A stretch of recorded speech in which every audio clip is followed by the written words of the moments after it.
Boa tarde. Vamos começar aqui o painel aprovação de projetos e licenciamentos. Eu, de antemão, quero agradecer à CEBIC, que me convidou. Eu faço parte da CEBIC, mas recebi esse convite importante para mediar. E procurei convidar algumas pessoas que têm boas práticas, né, e têm nos ajudado aí, porque a gente vê tantos maus exemplos e tanta dificuldade para a gente poder empreender. E aí nós resolvemos convidar a Águeda, né, que é sempre uma referência para nós. Eu realmente sou muito fã do trabalho dela, da forma que ela se conduz as coisas, né? Eu sempre fui muito no Ceará visitar e sempre me espelhei muito no que vi lá. Então, hoje ela está na diretoria de Relações Institucionais da Ambiental Ceará.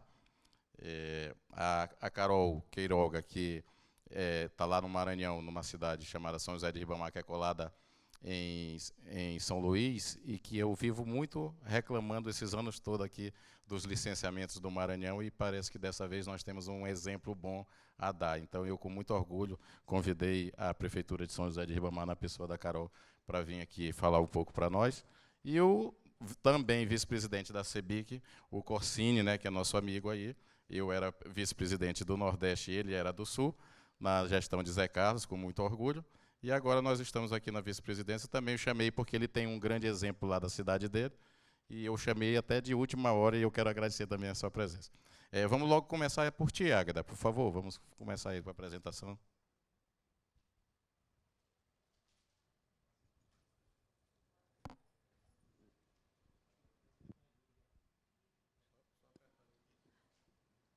Acho que agora ligou. Coloca, dá para colocar a apresentação? Está aqui já?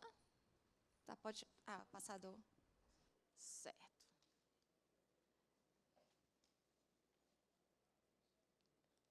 Não, aqui é o. Eu estou confusa aqui. Espera aí. Não. Ah, pronto. Acho que. Nossa, acho que eu vou ficar em pé, que fica melhor, né? E aqui atrás. Aqui atrás, pronto. Bom, a gente vai falar um pouco, e aí, assim, eu queria... Hoje eu trabalho com saneamento, estou com Relações Institucionais da Ambiental Ceará, que é uma empresa da EGEA Saneamento, mas eu vou falar de uma experiência que foi muito interessante para mim enquanto gestora pública. Passei 8 anos como gestora pública, vim da iniciativa privada, passei esses 8 anos como gestora pública e voltei hoje para a iniciativa privada. Mas ela sempre foi muito focada, esses 8 anos que a gente passou na Prefeitura de Fortaleza, foi muito focada em relacionamento com o cliente. Você, desde um plano diretor, desde uma legislação de alteração legislativa, desde um parâmetro urbanístico, desde um alvará ou uma licença ambiental, a gente tem que ter o foco no cliente. Esse é uma primeira lição aprendida que a gente já coloca aqui, mas é importante, é o mais importante, é saber o que o cliente quer.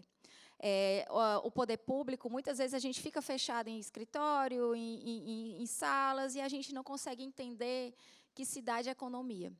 O planejador urbano, e a gente diz sem medo, eu sou arquiteta urbanista, doutora em arquitetura e urbanismo, e quando a gente diz que o planejador urbano, que pensa que zonear a cidade, desenhar a cidade é urbanismo, vai continuar falindo nossas cidades brasileiras, como hoje elas são falidas, porque cidade é economia. Fortaleza é uma cidade que a gente chama cidade de mascates. Ela se originou do comércio.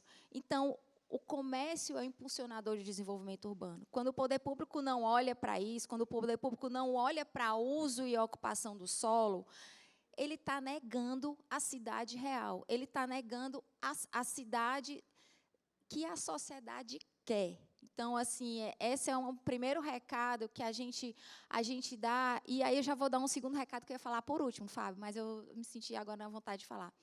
A iniciativa privada ela é muito importante para a cidade. O público não faz nada sozinho, o privado não faz nada sozinho. Faz, sim, com a integração. Muitas vezes, algumas pessoas de uma ideologia mais radical, ou, sei lá, funcionários, eu não quero dizer funcionários públicos, porque eu fui funcionária pública durante 8 anos e tenho muito orgulho disso, mas veem o empreendedor como alguém, um vilão. Não é assim. Todo mundo tem um grande objetivo, que é uma cidade boa. Eu não consigo vender um apartamento se eu não tiver um entorno bom. Eu não consigo ter saúde se eu não tiver saneamento. Eu não consigo que as pessoas da minha cidade vivam bem ou até ter um voto se ela não tiver um espaço público de qualidade.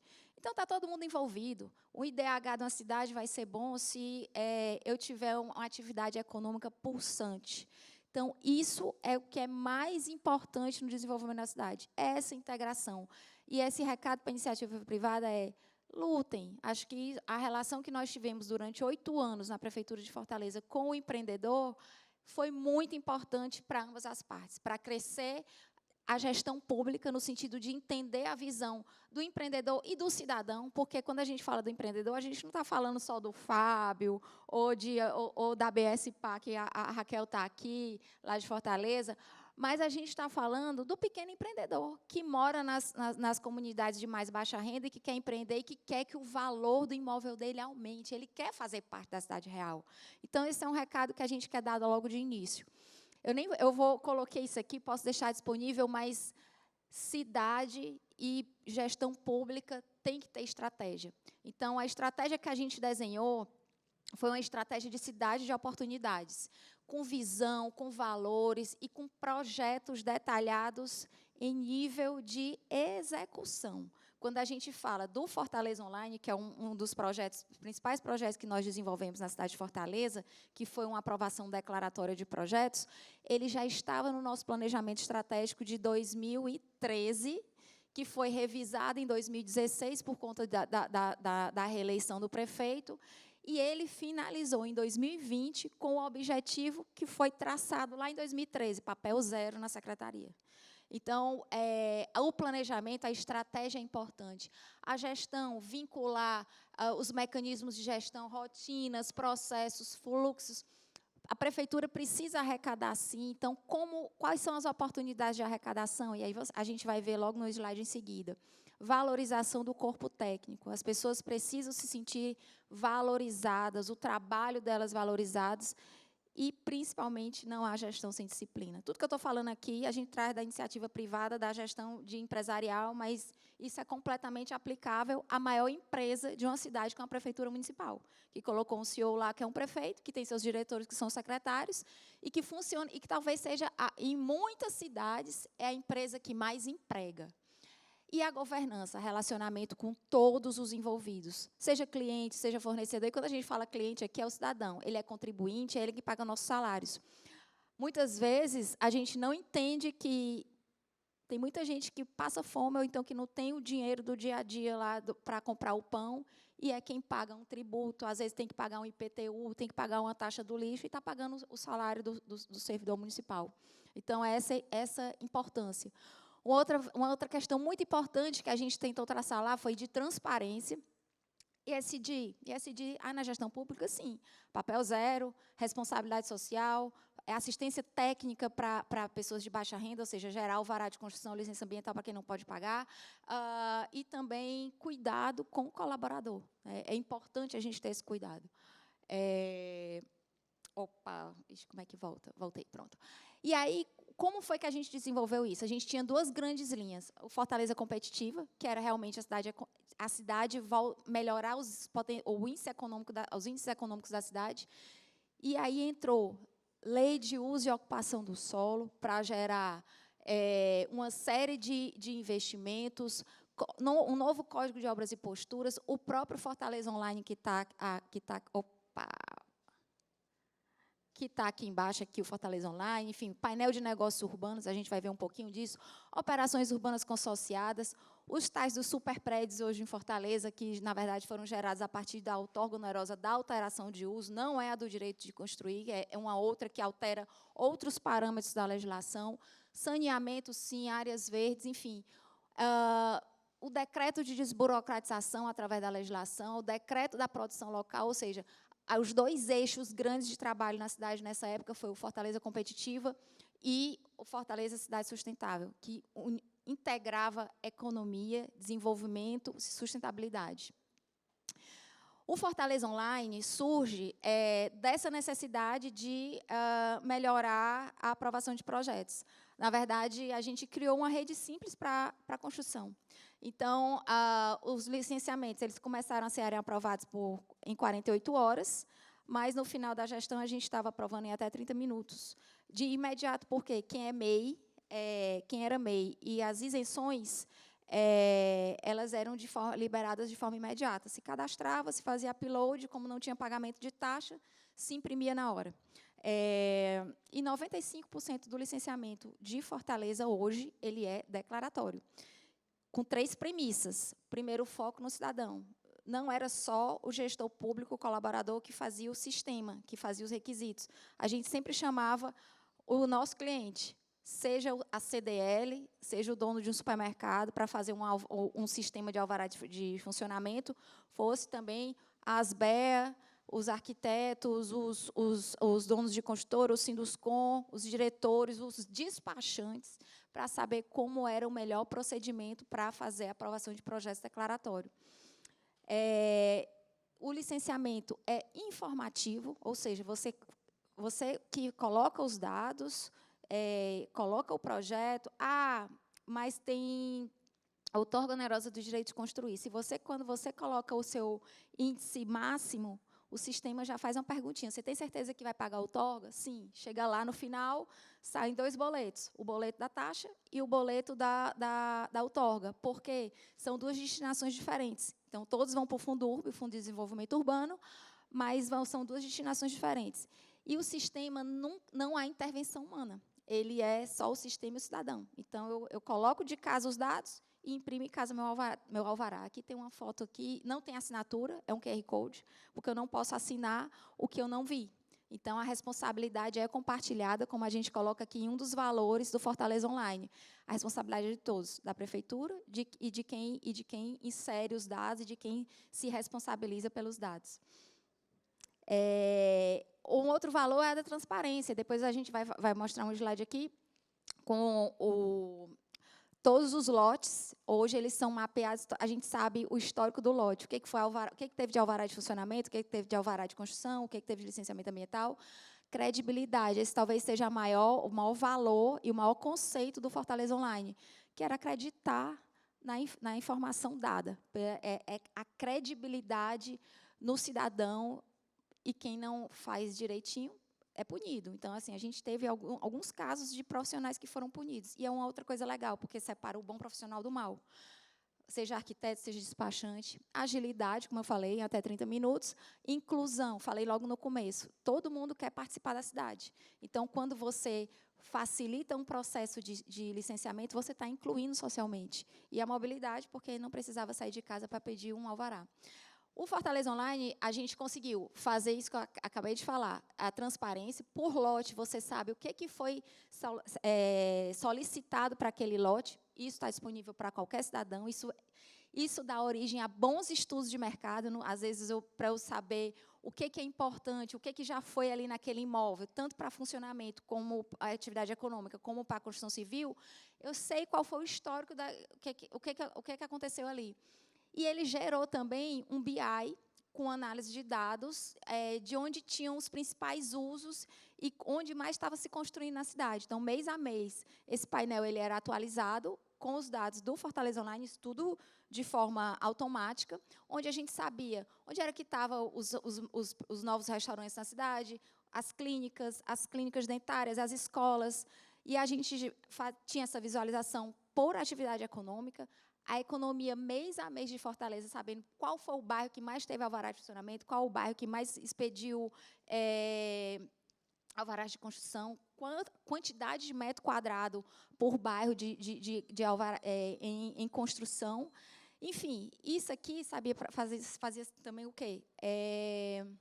Retroalimentar a legislação. Porque, quando eu sei o meu calor de atividade econômica e de construção civil, eu consigo retroalimentar a legislação.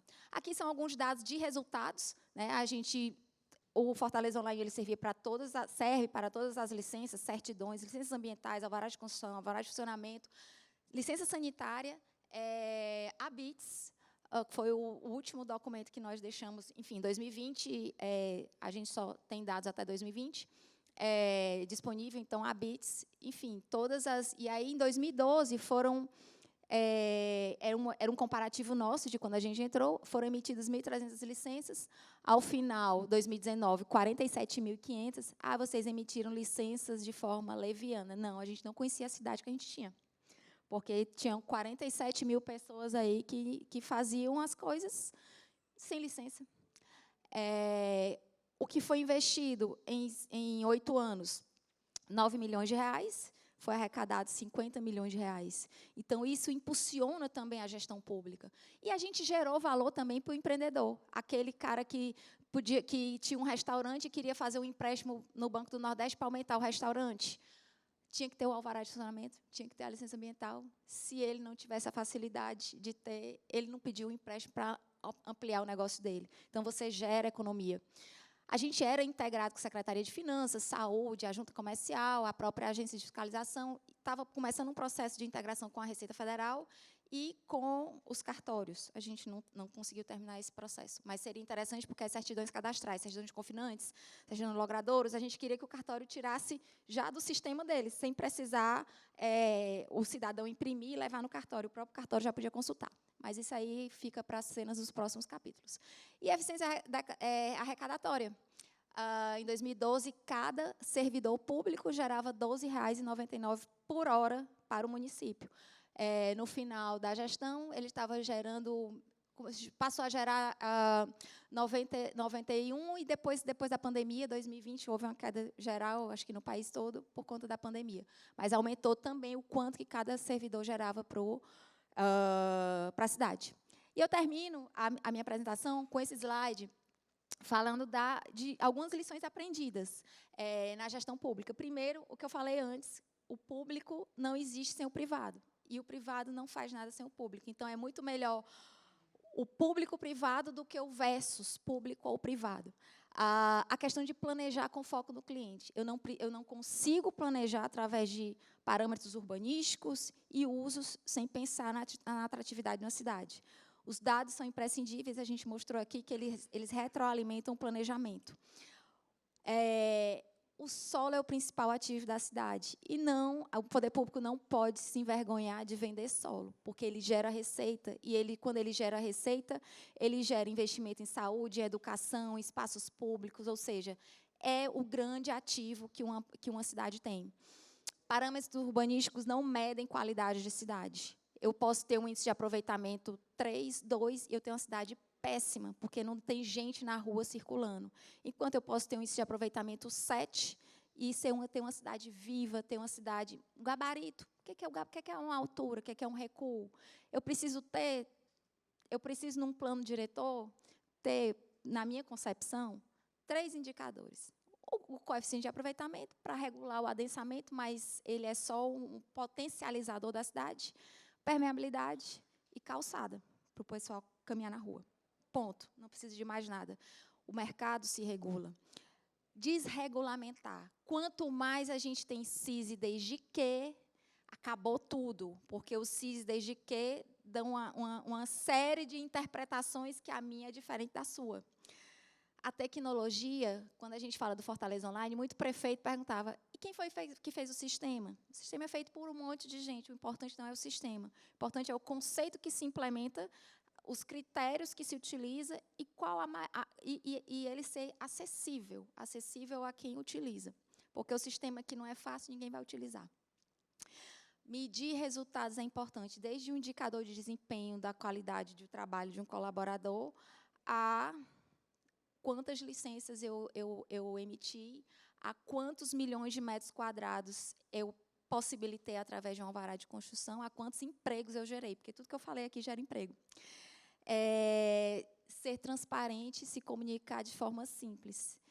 Os arquitetos e urbanistas não se comunicam de forma simples. Eles têm uma série de termos técnicos que afastam as pessoas da cidade e do trabalho em si. Então, isso é um dos maiores cuidados que a gente tem que ter. E os gestores públicos também, né, na forma de uma lei, enfim. E, no final de tudo, valorizar o time. Né? Um time valorizado, ele vai se sentir bem, ele vai se sentir reconhecido, ele vai tratar bem a quem ele tem que tratar, que é o cliente que paga o salário dele. Por fim, mais uma vez, a iniciativa privada é muito importante e a gente não pode se envergonhar de ser iniciativa privada e trabalhar no mercado que mais emprega, pelo menos na minha cidade, na indústria da construção civil. E, por fim mesmo, o Estatuto da Cidade precisa ser revisado. Hoje, ele burocratiza as nossas cidades. Nós temos instrumentos fantásticos, como as operações urbanas consorciadas, as outorgas, mas elas precisam ser desburocratizadas. Ele precisa casar lá com a lei da REURB e ser uma coisa só para que o nosso mercado funcione melhor. Muito obrigada.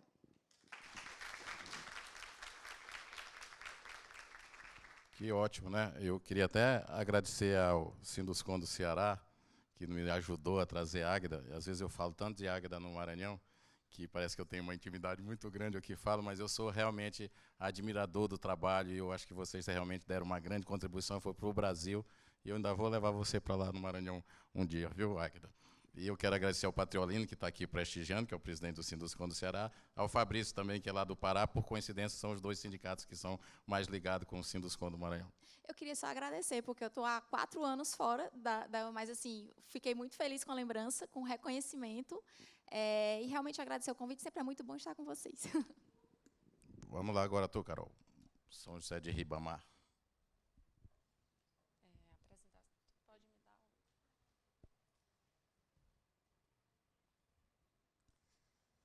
Olá, boa tarde a todos. Obrigada, Fábio, pela oportunidade de estar aqui apresentando o nosso trabalho, a nossa cidade, o que a gente tem desenvolvido lá em São José de Ribamar, no Maranhão. Eu sou Caroline Queiroga, sou superintendente de licenciamento e fiscalização urbana do município. Lá é um pouco diferente na estrutura, a gente não tem uma secretaria de urbanismo, né?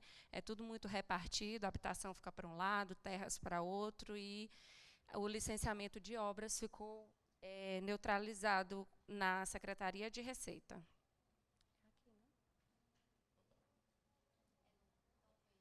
Verde.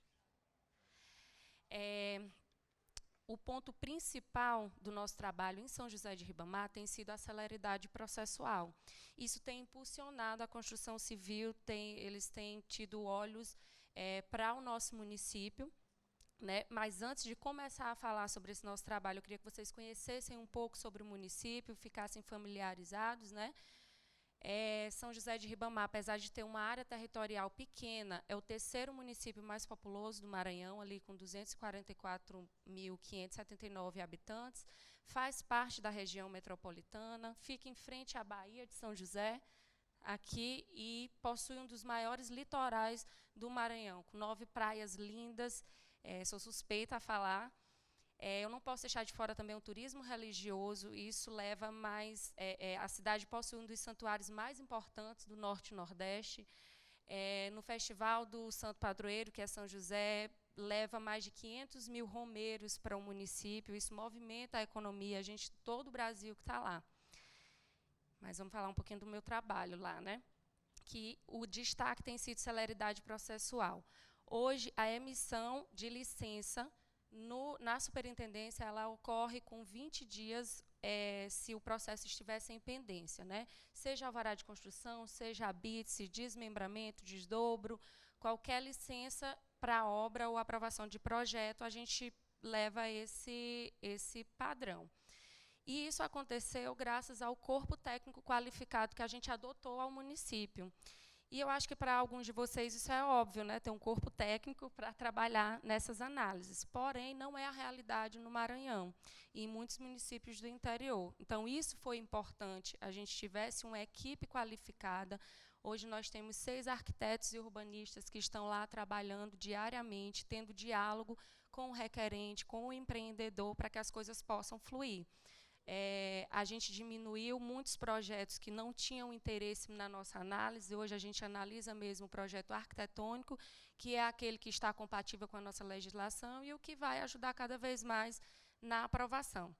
Então, quando nós assumimos, em 2021, nós tínhamos em prateleiras processos de 2019 parados, né? Isso meio que assustou mas ali mais ou menos no mês de março, a gente assumiu em janeiro, mês de março a gente já começou a trabalhar com os processos de 2021 e começamos a dar esses resultados, né, de entrega rápida na emissão. E de 2021 a 2023, nós já emitimos 1.136 alvarás de construção. Isso é um número que é recorde, nos alegra demais, porque um alvará de construção que saía em 5, 6 meses, hoje saía em 20 dias, é um ganho para toda a população. A gente também tem uma fiscalização vigente, uma fiscalização que atua, que educa, que está lá sempre de olho para saber se a legislação do município está sendo cumprida. E, com todos esses pontos, a gente diminuiu a prática da regularização de obra. A regularização de obra era um gargalo para o desenvolvimento do município. A regularização de obra é aquele empreendedor que executa sem licença, né, porque, pelo menos no nosso município, era mais fácil pagar uma multa e depois licenciar. Então, ele construía da maneira que queria, sempre com a desculpa de que o alvará demorava muito para sair. Então, isso a gente diminuiu. Quando nós entramos, a regularização de obra ela era 70% dos processos que entravam na secretaria. Hoje, o número é 2%. Regularização de obra hoje são empreendimentos antigos que precisam ser regularizados, são imóveis pequenos que passaram por reformas e o empreendedor, o requerente, não sabe que precisa averbar aquilo. Então, assim, isso é um outro ponto positivo, né? Outra questão que eu queria frisar aqui com vocês é que a maioria das coisas que eu citei aqui foi possível graças à parceria que a gente tem com o Sinduscom. Lá em 2021, o Fábio procurou a gente, sempre querendo conversar, dialogar. Foi uma determinação do Dr. Júlio, que é o nosso prefeito, que a gente tivesse diálogo, né, com as entidades, que os laços fossem estreitados, e, dessa maneira, a gente conseguiu conhecer o cenário da construção civil na região. Sempre com os eventos, a gente estreitando os laços, vendo quais eram os gargalos, o que era que a gente poderia fazer para melhorar, para trazer os grandes empreendimentos para a nossa cidade, e a gente tem conseguido. É tanto que eu estou aqui falando nacionalmente pelos nossos pelos frutos, né? Na foto, a gente tem o nosso prefeito, o Dr. Júlio, que sempre apoia, sempre está recebendo, o presidente da CEBIC, o Renato Correia, e o presidente do Sinduscom, o Fábio Naus. No encontro, nós estávamos falando sobre a nova lei de zoneamento, uso e ocupação do solo do município. A gente sabe que, para legislação, para a aprovação de projetos, a legislação ela é fundamental, seguir a legislação, né? E a legislação de São José de Ribamar, ela é de 2007, ela já estava muito arcaica, ela não andou. O município se desenvolveu, infelizmente, de maneira meio desordenada por conta desse processo de regularização de obra. E aí a gente se viu na necessidade de reformar essa lei, de ler, de estudar e trazer uma lei mais atrativa para o município, né? Então, a lei está pronta, a gente vai começar na próxima semana, já estamos em fase de audiências públicas, né? É um avanço, a gente fica feliz, é algo da nossa gestão, foi feita com os nossos profissionais, isso também é muito gratificante, né? E é uma legislação contemporânea, ela foi realmente baseada na cultura do município, no regionalismo e principalmente na geografia do município, né? É desenvolvida com a realidade da nossa cidade, ela traz disciplina urbana, que é uma palavra que a gente precisa frisar para o município, traz emprego e traz renda. E é esse o trabalho que eu queria mostrar que a gente vem desenvolvido. Fiquei muito feliz com o convite, Fábio. Hoje a gente sente que São José de Ribamar está sendo vista por olhos de grandes empreendedores e por bons olhos, né? O investimento está chegando, não é mais só aquele pequeno empreendedor que está querendo ir ao nosso município. Hoje a gente tem grandes empreendimentos e a única troca que a gente pede para isso é que a população de São José de Ribamar seja contratada na mão de obra. E essa troca ela tem sido eficaz. Então, assim, a gente tem tido ganhos. É isso, obrigada. Que ótimo. Eu vou até aproveitar, porque a gente pode pensar, a sala é menor, tem pouca gente, nós estamos gravando, isso aqui vai ser repercutido lá dentro da CEBIC para todos os nossos associados, e isso aqui é muito importante para nós. Durante esses 23 anos que eu estou aqui na CEBIC, eu só trouxe problemas, nunca tinha nada de bom para mostrar, vamos dizer sinceramente. Eu quero até realçar, né, o prefeito é um médico, e ele teve o desprendimento que assim que ele entrou, ele se sentou com a diretoria do Sinduscon durante 6 horas, para escutar um monte de coisa, né?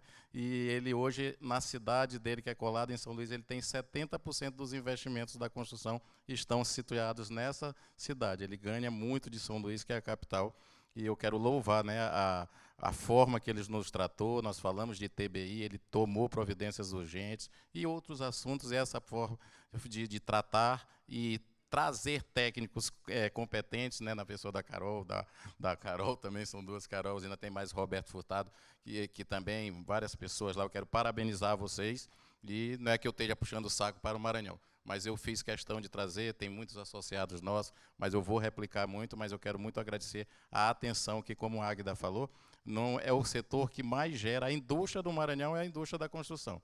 Então, nós estamos aqui, nós estamos até com o presidente da ADEME também, o Gustavo Palácio, que acabou de assumir, e nós vamos trabalhar cada vez mais para que a gente possa, né, desenvolver o nosso Estado com sustentabilidade, né, mas sempre com a técnica, né, e não ficar com essa política que não é nossa, rasteira. Isso é que eu sempre digo. Convido logo o Patriolino a ir fazer uns investimentos lá, né, já que ele gostou tanto da foto que ele olhou. Agora eu vou convidar aí o Corsini, que é o nosso vice-presidente. Ah, tu quer para fazer também a apresentação dele.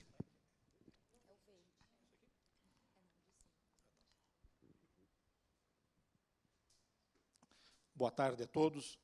Primeiro, agradecer ao Fábio pelo convite. Mesmo que foi de cima da hora, mas eu me senti na obrigação de colaborar, trazer um pouco das boas práticas que nós estamos fazendo ao longo do tempo na nossa cidade. Mas antes de entrar no assunto sobre a questão de análise e aprovação, eu quero deixar registrado aqui, comentei com a Águida, que nós ficamos fã dela. Eu tive a oportunidade de participar de um evento em Brasília, no qual ela foi convidada para ser uma das palestrantes, e na época tinha o prefeito, acho que era da sua cidade também. E nós levamos o secretário de desenvolvimento da cidade, que é o Danilo, que virou fã dela também, pelo tudo aquilo que ela apresentou na questão do trato da coisa pública. E aí eu queria deixar registrado uma coisa que me marcou a época, que nós sempre fomos vistos pelo funcionário público, e não é uma crítica ao funcionário público, né, a grande maioria são excelentes servidores, que nós éramos contribuintes. E ela usou uma expressão, e hoje, por 2 oportunidades, ela citou. Não, nós somos clientes do município, e do qual devemos ser tratados como os clientes. Bom, feito isto, em 2012, quando eu estava como presidente do Sinduscon, nós conversando com o prefeito da burocracia, da dificuldade que era se tirar um alvará de construção na nossa cidade. Levava 1 ano e meio, 2 anos. Eu escutei de alguém aí, que ainda comentou comigo ontem, que está levando na cidade dele um ano e meio de alvará. E mostramos ao prefeito o quanto isso era prejudicial para a cidade. Vai no caminho que a Carol falou, para a informalidade, as obras feitas sem alvará, com o cuidado do plano diretor do município, que depois, lá na frente, o próprio órgão público criava leis para poder regularizar, ou seja, você penalizava o organizado em detrimento daquele que era o desorganizado. E aí surgiu, num trabalho feito com a parceria do Sinduscon, o projeto legal, que nós criamos lá na época, em 2012. O que é o projeto legal? Nós entramos com um projeto de um empreendimento para tirar o alvará de construção, todos aí devem passar por isso. Você encaminhava lá o projeto arquitetônico, com 10, 12 pranchas, planta de implantação, planta baixa, planta de pisos, fachada, corte A, corte B, e assim ia. Aí eu preciso um jogo aprovado para ter na empresa como segurança, a prefeitura fica com um como segurança, eu preciso um para o registro imóvel para fazer incorporação, o bombeiro me exigia um para poder me dar a aprovação do projeto preventivo, e aí ficava lá 4, 5 meses, vinha lá uma exigência do analista, que a prancha tal não estava de acordo, você perdia aquilo tudo, faz tudo de volta, e aquilo ia e voltava, e assim por diante. E quando finalizava, depois desse tempo todo, você ia lá buscar o projeto aprovado, precisava no mínimo 3 jogos para entregar no registro móvel bombeiro, vinha um completo, o resto faltando prancha. Ah, não, foi só isso que nos deram, não sei nem o que ficou. Então, era um inferno. Tá? que a gente fez com o projeto legal? Uma prancha única. Você coloca na prancha a implantação do empreendimento, onde você destaca recuo frontal e lateral, e um quadro de áreas ao lado, que é um gabarito. A matrícula do imóvel, que é do cadastro da prefeitura, a área quadrada que vai ser construída, o gabarito. Né? Então, informações que você precisa ter de acordo com a legislação do local. Então, isso facilitou a vida extremamente. Não tem mais prancha. Aí, o que acontecia, Fábio? Quando você ia tirar o certificado de conclusão de obra, uma prancha só. E, na época, era no papel. Hoje, nós conseguimos já ser tudo digitalizado. Você não mexe mais com papel. E tinha um outro problema. Quando você solicitava o certificado de conclusão de obra, o fiscal da prefeitura ia lá com aquela prancha, ele entrava no apartamento, não, mas isso aqui está errado. Por que está errado? Não, porque aqui no projeto falou que ia ter cerâmica no piso, e você está deixando sem cerâmica. Mas isso é um acordo meu com o cliente que quer personalizar. Não, não libera o certificado. Ah, mas aqui tem uma floreira. Ah, mas no projeto não está... Não, não libera. Então, era complicado e, com certeza, muitos de vocês passam por isso. Nós eliminamos essa situação. O fiscal só tem a obrigação de ir lá ver se eu respeitei o recuo frontal, lateral, o gabarito, e acabou. E tem uma declaração na própria prancha da empresa e do engenheiro responsável que ele está seguindo todas as normas do município e finalizou. Só que continuamos com outro problema, que é a licença ambiental. Aí nós conseguimos aí foi feito um decreto, o projeto legal, e o prazo de aprovação era 60 dias. Levava 8 meses, 1 ano. Por quê? O raio da licença ambiental não saía. Aí, prefeito, um lado andou, o outro lado não andou. Bom, vamos discutindo isso ao longo do tempo. Passada essa situação, agora com o novo governo, que é do Adriano, nós construímos e levamos ao prefeito, já tínhamos essa relação com o prefeito anterior, de que o público e o privado tem que andar junto. Nós temos que levar as boas práticas para o município, né, mostrar que a produtividade é extremamente importante, o tempo que se perde para discutir uma aprovação de um projeto, depois eu tenho toda a parte legal, de incorporação, até que eu libere a comercialização, eu perco um tempo que, de repente, o time do mercado já mudou, e aí inviabiliza todo esse processo. Então, nós conseguimos construir, junto com a atual gestão, tá, que está ali a compartilhada público-privada, criar uma diretoria e para desburocratizar os processos. O que a gente fez? Nós elencamos todos os problemas que existiam no setor, de legislação, de um fiscal analisa de um jeito, um analista de um jeito, outro analisa de outro. Botamos todos na mesma secretaria. Então, hoje, é único. Limpamos essas leis, portarias, unificando, e saiu do achismo do analista. É a lei que está lá digitalizada, aquilo que ele tem que seguir. Se tiver errado, devolve. Se não tem, toca para frente. E isso a gente avançou e avançou muito. E criou uma relação. E eu tinha comentado com o prefeito, prefeito, quando você foi eleito, qual é a preocupação maior de um prefeito? Ter um secretário da Fazenda excepcional, que é o cara que vai ter a gestão do recurso e vai fazer a cidade crescer. Eu disse, está errado. Você tem que ter um secretário de meio ambiente que olhe para o desenvolvimento da cidade, porque o dinheiro só vai chegar no caixa da prefeitura se nós tivermos uma cidade sendo desenvolvida. Não adianta ter o melhor secretário da Finança, que é importante, se eu tenho o outro lado que está travado. E isso a gente conseguiu avançar. E o atual secretário nosso, que é o Fábio Jovita, ele é campeão, jovem, e ele foi com essa mentalidade, ele foi discutindo com os servidores públicos, que são bons funcionários, tá? Mas sempre existia a insegurança do Ministério Público, de eu assinar uma licença e assim por diante. E a gente foi quebrando essa cadeia, né? Então, hoje, a gente conseguiu avançar nesse sentido de trazer transparência, clareza para o que está sendo feito, e a cidade virou um outro patamar de desenvolvimento. Porque a gente, quando fala nisso, pensa só na questão da edificação de um prédio ou de uma casa. Não, a construção civil envolve muitas coisas. Joinville, eu acabei não citando o nome da cidade, mas a grande maioria deve conhecer, é uma cidade altamente industrializada, uma cidade de 621 mil habitantes. Nós somos a terceira economia do Sul, perdemos apenas para Curitiba e Porto Alegre, né? Então, tem uma pujança muito forte. E totalmente industrializada, só para ter um outro dado, hoje nós temos problema de mão de obra, de contratação. Hoje estamos em pleno emprego, o desemprego na cidade é de 3,2%. Temos que importar mão de obra, que isso não é bom, né, porque isso acaba criando um problema social lá na frente. Então, a gente foi construindo isso para facilitar e dar uma dinâmica melhor. E aí começou a surgir as ações, né, para realizar todas essas ações aí, trabalho de gestão. Aqui tem uns dados que não dá para identificar, mas o que foi criado? Foi criado um painel, no processo do meio ambiente, de controle dos indicadores. Então, hoje, o secretário, a equipe dele, consegue monitorar a entrada do processo, aonde está, com qual analista está e o tempo que está se levando para analisar. Se está parado por quê? Por que você não deu sequência? Então, existe todo um controle hoje de desenvolvimento e para fazer agilidade.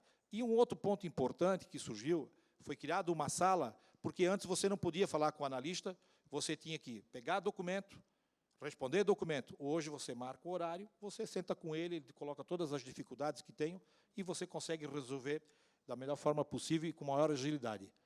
Tá? Então, aqui tem alguma... Aí foi feito também uma pesquisa, que vem sendo feita mensalmente, para medir a satisfação do público, do cliente, né, da prefeitura. Então, aí o índice bateu o recorde, saltou de 2021, na análise que estão sendo feitas, de 63%, tinha como uma gestão perfeita, né, atendendo ótimo a questão das análises e aprovação, pulando agora em janeiro para 92%. Então, isso traz uma tranquilidade para o setor. E hoje caiu de 90 dias, em média, para 30 dias. Tá? E autodeclaratório, que a gente imprimiu, colocou, e isso vem ajudando a cidade a crescer e se desenvolver. Mas, de novo, sempre com uma parceria público-privada. É uma relação extremamente importante para o desenvolvimento, né, lá da nossa cidade. Aí também passou por tudo que eu já falei, né? A atualização da legislação, o Código de Defesa do Empreendedor, lei de cursos hídricos, que aqui é extremamente importante. Joinville é uma cidade cortada por vários córregos e rios. Nós tínhamos um problema seríssimo, e aí pelo Ministério Público, tanto estadual como federal, da questão dos recuos, né, não é para edificação. Aí, oriundo, fruto daquela lei de 2022, que o deputado, inclusive, é de Joinville, o Darcy de Matos, onde foi aprovada uma lei passando a responsabilidade para o município de legislar sobre o que é o recuo, qual é o tamanho, porque é lá que vive o cidadão, lá que estão as dores, se é necessário 5, 15, ou 10, ou 30, e assim por diante. E, paralelo a isso, nós nos colocamos à disposição, junto com o Poder Público, a Câmara de Vereadores, de ajudar a construir uma legislação. Joinville foi a primeira cidade no Brasil a ter a lei municipal atendendo a legislação federal. Acabamos com o problema. Então, onde é 5 e não tem discussão. Ficou claro para todo mundo. Aí tem um outro papel, que é os estudos das bacias, que para poder definir se o recuo é 5, é 10 ou é 15, precisa ter o estudo das bacias hidrográficas.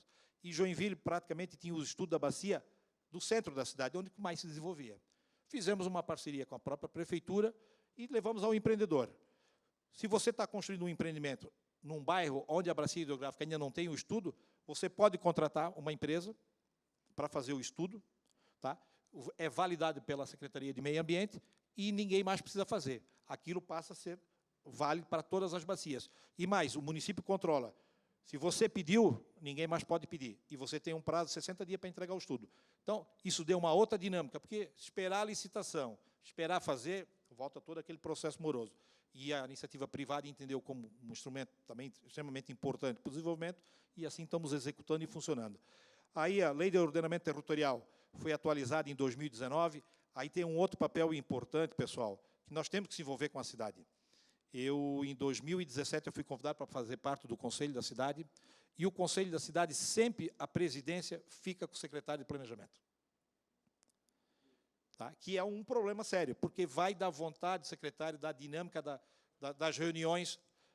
Não. Aí que está o prefeito é mais cômodo ele indicar, porque ele conhece a cidade. E conversando com o prefeito, até foi uma sugestão minha, disse, prefeito, tira essa responsabilidade do seu ombro. Tá? Você coloca isso na iniciativa privada.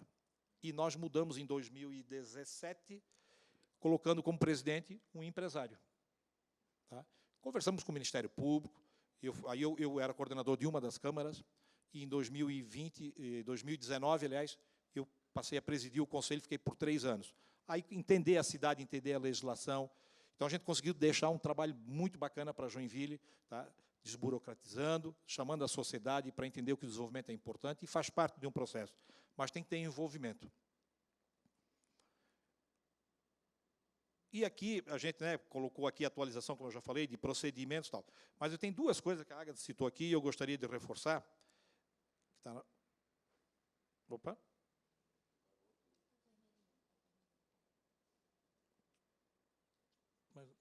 pulou uma página aí. Mas, enfim, que é a outorga onerosa e a operações urbanas consorciadas. Está no anterior? Ah, está aqui. O que acontece? Começamos a aplicar a outorga onerosa no município, que dá 100% do potencial construído daquela região, você paga a outorga, lá é 12% do CUB, o valor da outorga, por metro quadrado. O ano passado, nós fizemos uma reunião com o município, começamos a cobrar a outorga, se não me falha a memória, foi em 2020. A prefeitura está com 30, a época estava, agosto do ano passado, me lembro, 30 milhões em caixa de outorga paga, fora o que tem a receber, porque lá a gente parcela até em 18 meses, ou até o limite do prazo do alvará de construção. Se a construção for em 12 meses, tem que quitar em 12. Senão, até 18 meses, mesmo que a obra for 24, para não ficar pênalti lá para frente. E o que o município faz com o dinheiro? A outorga diz para qual é a finalidade dele. Licitação, concorrência, e assim vai. Tá? Nós conseguimos agora aprovar uma lei municipal que não dá para utilizar com o dinheiro que já está no caixa, então a gente vai tentar uma dinâmica para melhorar, mas liberando para que o empreendedor, a outorga, ele possa mesmo aplicar, construindo as obras necessárias para o município. Então, o empresário paga 1 milhão de outorga, fica no caixa do município, ele queria fazer uma praça na frente do empreendimento, não pode. O dinheiro está lá e a praça não está feita, uma manutenção de uma pista. Então, conseguimos, a Câmara de Vereadores aprovou. Eu não quero me incomodar, bota o dinheiro para o município, senão você pode fazer. E a operação urbana consorciada, e a Águeda participou lá da Cidade das Águas, que é um novo bairro que está sendo construído em Joinville, onde era a antiga sede da Tigre, tá? Onde está sendo feito todo um novo complexo residencial misto de comércio, serviço, lazer, extremamente importante. E a quadra cultural que nós aprovamos agora no final do ano passado, onde o empreendedor pode fazer todos esses investimentos, já começamos a fazer, de revitalização de vias, de calçadas. Em vez de botar o dinheiro, a gente faz mais rápido, faz melhor e faz mais barato. Evidente que tem o valor para ser aplicado, mas conseguimos. E nessa questão tanto da operação urbana consorciada como de ordenamento territorial, Águeda, nós aprovamos junto na lei que até 20% do valor que ele tem que pagar, ele possa destinar para investimentos, incentivo à tecnologia, a cultura. Tá? Então, eu apresento o projeto para o município, olha, eu quero incentivar essa cultura aqui. Até 20% da outorga ele pode aplicar lá, ou seja, não precisa ser em obras. Então, quer dizer, isso tudo traz a cidade, ela vai crescendo, ela vai se estruturando. Então, esse é um papel que a gente está fazendo lá, já estourou meu tempo, que facilitou. Mas, para finalizar, hoje o setor da construção civil é bem visto, ele traz desenvolvimento, gera emprego, riqueza para a cidade, traz qualidade de vida para as pessoas, e a cidade está se modernizando, porque esses dois processos, tanto de outorga como da consorciada, está trazendo, as pessoas estão vendo que a cidade está mudando. Então, seriam essas minhas contribuições, fico à disposição, e esse modelo, acho que é um modelo que deve ser replicado, dá para melhorar, evidentemente, mas está dando certo na nossa cidade. Obrigado. Ótimo. Patriolino, olha, eu não sabia de nada disso aí, de Joinville, nem sabia que ele tinha sido presidente, assim, eu acertei de uma coisa que eu convidei, né? Mas assim, porque a gente veio dizer que lá na cidade dele melhorou bastante, né? Mas é muito importante a gente também conhecer entre nós o trabalho dos outros, né? É importante. Já quero convidar vocês dois, que já vou falar até em nome da Prefeitura de São José de Ribamar. Eu quero fazer um seminário lá em São José de Ribamar e quero levar vocês dois lá. Eu acho que seria muito importante levar essas experiências, né? Até o próprio secretário, o Fábio, que você falou, mas a Águeda, porque a Águeda não pôde também falar nem de tudo que eu tenho conhecimento. Inclusive, semana que vem eu vou passar a semana toda lá com o Patriolino, porque muito do que eu faço lá no Maranhão eu devo ao Ceará, que me dá toda a guarita. Eu quero agradecer, eu vou passar lá, vou lhe procurar lá para sempre referendar, mas a Águeda nem falou de várias coisas que eu queria que a gente falasse. Alguém quer fazer alguma pergunta aqui da plateia? Senão, eu que quero fazer rapidamente, eu queria que cada um tivesse aí 1 minuto e meio, mais ou menos. Relação com o Ministério Público, de que forma atrapalhou ou como é? Porque o meu maior gargalo no Maranhão é o Ministério Público. Posso iniciar rapidamente para deixar todo mundo falar? É extremamente importante se aproximar do Ministério Público. Não deixe ele provocar uma demanda, tá? Porque fica pior, porque sempre há a desconfiança de que aquilo que está sendo feito não é de forma adequada. Falo isso por experiência do Conselho da Cidade, que é onde se discutiu todo o novo planejamento, a reurbanização, a utilização do solo, né, tanto para uso e daquilo tudo que está sendo feito. Então, quando nós começamos a mexer e tratar o Conselho da Cidade como um vetor importante para o desenvolvimento, nós levamos ao conhecimento do Ministério Público aquilo que estava sendo feito e aquilo que estava se propondo. E o Conselho, aí o Ministério Público, eu não sabia que era tudo assim. Porque o Ministério Público ele só atua em cima de denúncias. Nenhum promotor vai sair do gabinete dele para ir lá ver se aquilo está sendo feito. Ele vai porque alguém faz denúncia. E nós sabemos que existe, em qualquer lugar do planeta, né, aqueles que sempre são contrários a tudo. E aí ele provoca uma denúncia, o Ministério Público tem por obrigação abrir e ir lá verificar se realmente aquilo procede ou não procede. Então, nós invertemos o processo, mostrando que aquilo que está sendo feito no Conselho da Cidade era justamente para trazer uma organização melhor da cidade, olhando um desenvolvimento. A gente conseguiu construir uma boa relação. Está 100%? Óbvio que não, que é difícil, até porque às vezes muda. E o problema maior, Fábio, a tua pergunta é muito pertinente, foi com relação, quando nós criamos a lei, agora em Joinville, dos cursos d'água. Tá? Lei aprovada, sancionada pelo prefeito, em cima do estudo das bacias, não deu... O ano passado já começou o Ministério Público a questionar e, inclusive, notificando o pessoal da Secretaria de Meio Ambiente que ele não assinasse a licença em cima daquela lei. A Prefeitura recorreu, ganhou em todas as instâncias e foi dado que a lei é muito clara, transparente e foi feita de forma adequada. Então, quer dizer, tem horas que você tem que confrontar, né? Mas sempre o diálogo anterior ao processo é muito melhor. E assim a gente está conseguindo avançar. Eu concordo, acho que o Ministério Público tem que ser um parceiro, mas isso depende muito de quem está lá. Posso citar 3 momentos aqui que realmente, assim, a sociedade, ele está lá para defender a sociedade. E acho que a sociedade, e muitas vezes, acho que até por desconhecimento, ela fica à margem de algumas decisões. Uma decisão que agora afeta até a minha atividade hoje, enquanto vendedora de esgoto, que a gente vende esgoto, literalmente, vende conexão, o Ministério Público recomenda que não se coloque infraestrutura de saneamento nem de energia em ocupações.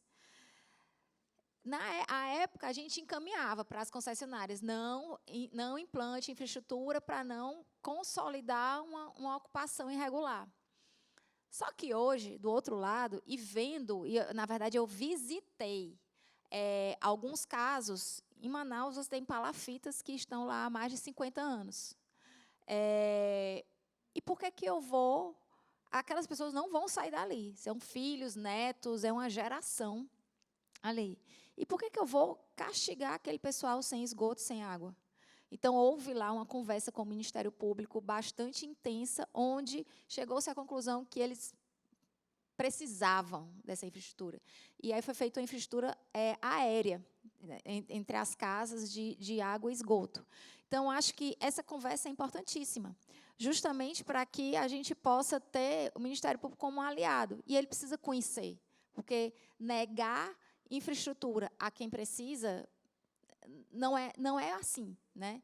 Um outro caso, recentemente está sendo demolido um prédio que, enfim, tem umas características, eles são bem duvidosas, mas, enfim, era um patrimônio, não era tombado, houve um empreendedor que quis fazer uma alteração, o Ministério Público se envolveu, mandou parar o processo de alvará, o prédio, a estrutura foi se deteriorando e ele agora está sendo demolido. O que poderia ser um diferencial atrativo arquitetônico, enfim, estético da cidade, não está servindo. Então, e as pessoas estão criticando quem? A prefeitura, porque não cuidou. O prédio nem público o prédio da iniciativa, de um proprietário, mas a culpa é da prefeitura sempre, né? Enfim. Tem vários outros casos, mas a própria lei de desocupação do solo, a gente passou 9 horas numa reunião porque eles não queriam aprovar uma zona de desenvolvimento urbanístico socioeconômico que, na verdade, ia impulsionar tudo que o novo urbanismo prega nas cidades, eram contra. E hoje a Zeduz está... essa zona, na verdade, ela resgata bairros. Você não tem mais bairros se tornando as nossas centralidades que meio que morreram de noite. Não tem ninguém morando, enfim. E essa zona veio resgatar isso em várias áreas da cidade. E eles eram contra, enfim, aprovou-se, e hoje são zonas que estão sendo retornadas à cidade, como é o nosso bairro Aldeota, que hoje é quase uma Manhattan ali para a gente, né, não, patrão? Mas é isso. Beleza, obrigado. Vai, Carol. A gente precisa assumir que no começo, lá, uns 4 anos atrás, o relacionamento não era muito bom por conta da entidade, do Ministério Público, né? Eles realmente tinham muita desconfiança. A palavra certa é essa. Então, a gente começou a ter, assim, fomos chamados, fomos notificados, vamos lá, vamos explicar, porque realmente eles são impulsionados por denúncias. E eles não sabem o que está acontecendo, eles só querem as explicações. Então, quando eles começaram a perceber que a gente estava lá sempre presente, levando o processo, explicando o que é que está acontecendo, né? Levando licença, onde eles têm licença, não tem, vamos levar, vamos provar que a gente fez, que está indo no caminho certo. Hoje em dia, a nossa relação é boa, posso até falar que é uma relação muito boa com o Ministério Público. A gente, sempre que é acionada, a gente está lá, não está sendo mais tão formal, a gente chega até a ter contato para realmente conversar e explicar o que é que está acontecendo. E isso é mais um saldo, né? Então, a gente tem uma relação boa. Muito bem. Então, a gente, como ficou engatado aí o tempo, né, já tem o outro palestra, a gente vai encerrar, mas assim, eu queria primeiramente agradecer a Deus, ao nosso presidente Renato, que nos deu essa oportunidade, mas eu quero dizer também que, aproveitar que está gravando, se eu estou aqui é por causa de Zé Carlos Martins, que me deu sempre toda a força e eu sempre terei muita gratidão por ele. Eu vou mostrar esse vídeo lá depois para ele, que ele não pôde estar aqui nesse momento. Quero agradecer muito vocês, dizer que a gente vai realmente ver um seminário desse, que eu quero convidar o Ministério Público, o Tribunal de Justiça, CREA, CAU, todo mundo, porque eu preciso muito discutir isso lá no Maranhão. Nós estamos com só o uso e ocupação do solo lá de São Luís, são 33 anos que não é atualizado. E eu fico lá pedindo favor, sendo despachante de luxo, e realmente é muito ruim, e eu me sinto muito mal. Eu queria agradecer muito e dizer para vocês que vocês são muito importantes para nós, a cada iniciativa e cada palestra dessa, e a gente quer explorar um pouco mais. A CEBIC sempre estará à disposição de vocês. Vou entregar aqui uma pequena lembrança da Federação das Indústrias, que eu faço parte do Maranhão, que é muito parceira também da CEBIC e do Sinduscom.